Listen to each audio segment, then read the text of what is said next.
J'aimerais aussi parler philosophie du sport, philosophie aussi de vie.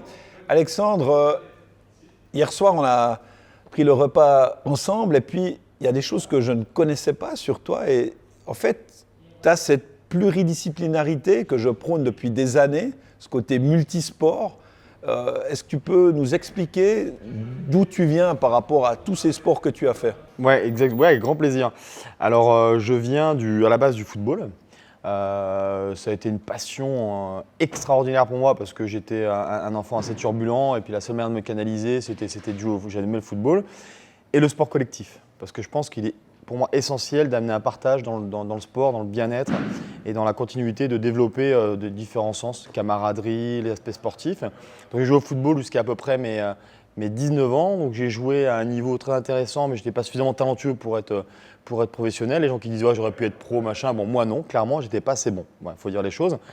Ensuite j'ai basculé au rugby, où c'est un peu particulier, mais ma première licence de rugby, c'était une licence professionnelle. Je n'avais jamais foulé un terrain de rugby de ma vie, que mon premier match était un match pro, donc c'est un peu particulier. J'ai joué en Pro D2, c'était super, j'étais également en équipe de France, donc de football militaire et de rugby militaire. Ensuite j'ai fait du bobsleigh en équipe de France pendant 7 ans. Et maintenant, ça fait 10 ans que je fais du crossfit et j'ai signé mon premier contrat professionnel en 2016. Ça fait 5 ans que je suis pro et que je vis du crossfit, que je paye mes factures et que je peux offrir des vacances à ma famille grâce au crossfit.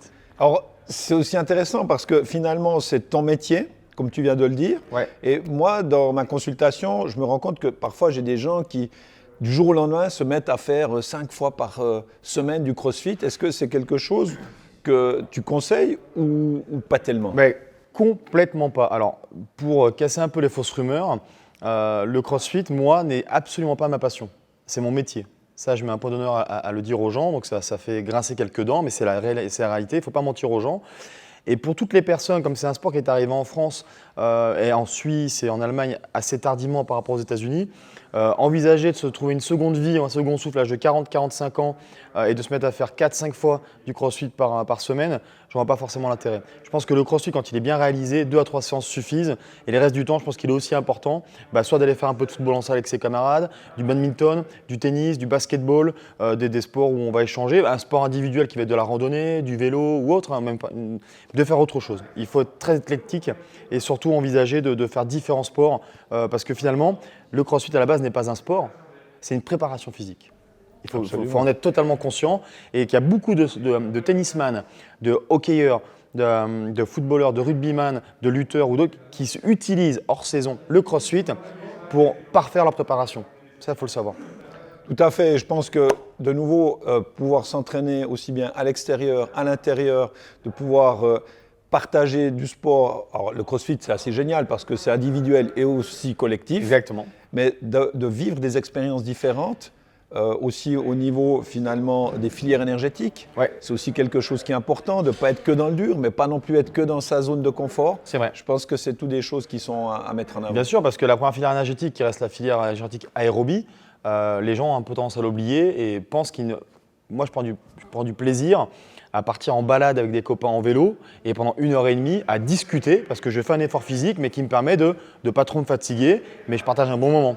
Et dans le crossfit, très souvent, on lutte un peu contre le nombre de répétitions, la charge ou le temps. Et on est forcément rarement dans cette filière-là. Bon, en tout cas, merci pour ces précisions, Alexandre, parce que ça ramène, je pense, un plus et puis ça casse de nouveau certaines fausses croyances. C'était avec plaisir. Bon, Alexandre, là, on a un peu la dalle après Ouais. un entraînement comme ça.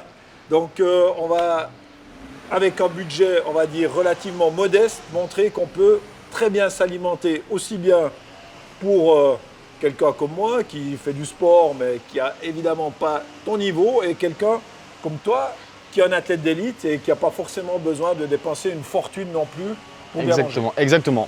Donc, let's go. On y va.